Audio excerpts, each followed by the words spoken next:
Good morning, Geneva. It is really good to be here. I wasn't sure, Monday, I wasn't sure I was going to be able to talk, but here I am. I don't know what the plague was, but I'm glad that prayers were answered and that it's gone. The prompt that I was given was to tell what God has done for me. You get to my age, it's kind of hard to compact or just cherry pick, but I'll do that. I'd like to start with a couple of verses, though, just to give a frame of reference. And one of them is that one that has really come to be a blessing to me. It's hard for me to read.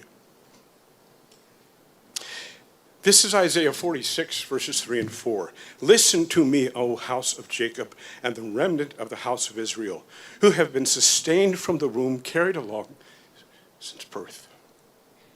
I will be the same until your old age. I will bear you up when you turn gray. I have made you. I will carry you. I will bear and rescue you. What a promise. What a promise. And the other verse is one that's carried me through life. It's Ephesians 2:10. I'm sorry, this is going to be a mashup of every translation I've read in the last 50 years. But I need the reminder, you are God's workmanship, created in Christ Jesus for good works that God has prepared in advance that you should walk in them. What a promise that is for me. The prompt was to just tell what God has done for me, and it's been amazing. I remember being handed a sheet of paper, had a spot that they wanted me to record. I don't remember who it was for, I don't remember who the speaker was, but the opening line is, so, what are you going to do with that college degree of yours? And that's where I found myself in December of 1978. I walked out of my last final as I finished my studies, out the front door of Old Main and down those steps, and I thought, that's it. I'm done. I felt like I was leaving home for the first time, more than when I left high school, because Geneva had become my home. And I had no clue what to do. So I made it through, we went through the holidays, and I started praying, Lord, I have no idea what to do. I wanted to work in classical radio as an announcer and work in engineering, but I didn't know where to begin. So I started praying, what do you want me to do? Where do you want me to go? You show me and I'll go. Somehow or another, a friend of mine tracked me down. And Gloria called and said, Ron, the Christian radio station in my hometown has a job opening, and I think you should apply. So I did. And I got the job, working in a Christian radio station, WDBA in Du Bois, and doing commercial copywriting, on air, you name it, anything on air and voice related I did. 2.5 years later, I am engaged to be married. My fiance, Robin, goes to Florida for her last year of school at Pensacola Christian College. And I knew I couldn't support her on what I was making, let alone a family someday, so I started looking for work again. Only this time, both of us are praying, Lord, what do you want me to do? Show me, and I'll go. About a month into the semester, Robin called me and said, Ron, listen to me, just hear me out, okay? She said, I know you want to work in classical radio, but we have assigned seating for supper.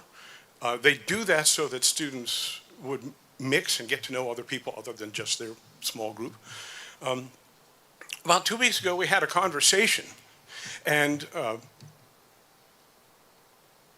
was talking about my fiance, and somebody said, who's looking for another job. He works in Christian radio, looking for another job, and somebody said, oh, he should apply at WMHR in Syracuse. She said, I didn't bother to tell you because I know you want to work in classical radio, which I did. But she said, we changed seating arrangements this week, and the same conversation came up. I'm talking about my fiance. And somebody else says, totally different person says, oh, he should apply at WMHR in Syracuse.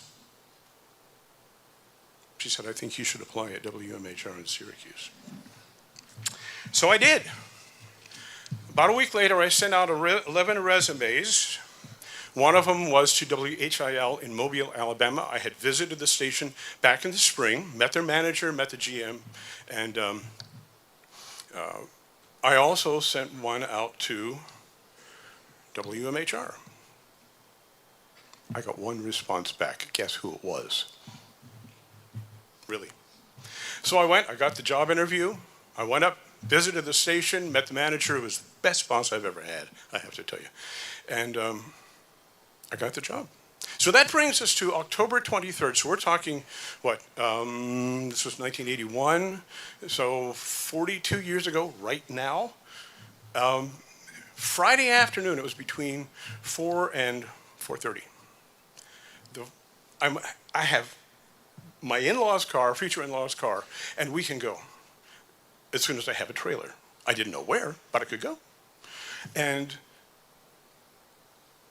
the phone rings, and it's the U-Haul guy. He says, your trailer's here. Okay, I'll be over. I'll get it. Grab my keys, grab my jacket, head across the kitchen. My hand is on the doorknob. I literally had no place to go to. I was starting work Monday. I didn't know where I was going. The phone rings. My hand's on the doorknob. The phone rings, and I pick up the phone. It's John Zezowitz, who was the station engineer at the time. John said, we put an ad on the air that said, we have a new staff member coming in, needs a place to live. We just got a call from a listener who said they have a 2-bedroom apartment in Solvay, which is significant. He said the rent was $265 a month. Utilities are included except for electricity, and that doesn't matter because Solvay had its own power company, so my electric bill the month we got married was under $2, okay? Really. And he said, you can move in tomorrow. They're waiving the security deposit. You don't have to pay rent until November 1st. Oh yeah, and they're getting you a new refrigerator.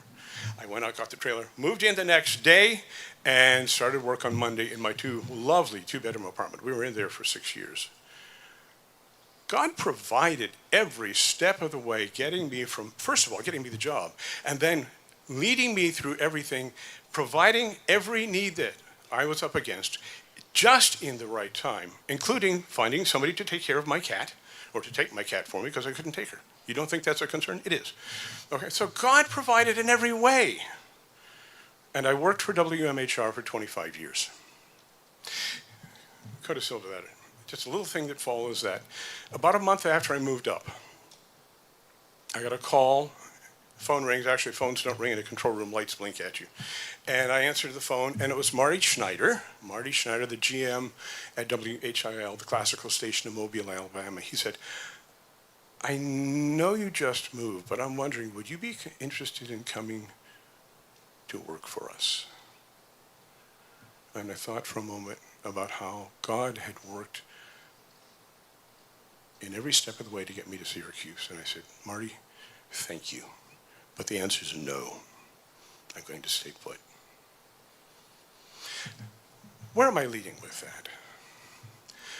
God has given us each a unique set of skills. I have not found that anything that I've learned over the last years has been wasted in the work that God has prepared for me to do. This is not ancient history because I keep praying that. God answered that prayer at age 22. He answered it at age 25. Dr. Ward knows the one at age 47 in 2003 that God answered. And every time I tell somebody that story, their eyes bug out. Literally. It's like, what? And then he answered that prayer at age 65 and 66. Friend, Christian, if you don't know what to do, and you are willing to do God's work in God's time, where he puts you, ask him to show you what he has for you to do. And then sit back and wait. And be prepared to be amazed at how God answers that prayer, opens the door, and leads you into the work that he has prepared in advance that you should walk in it.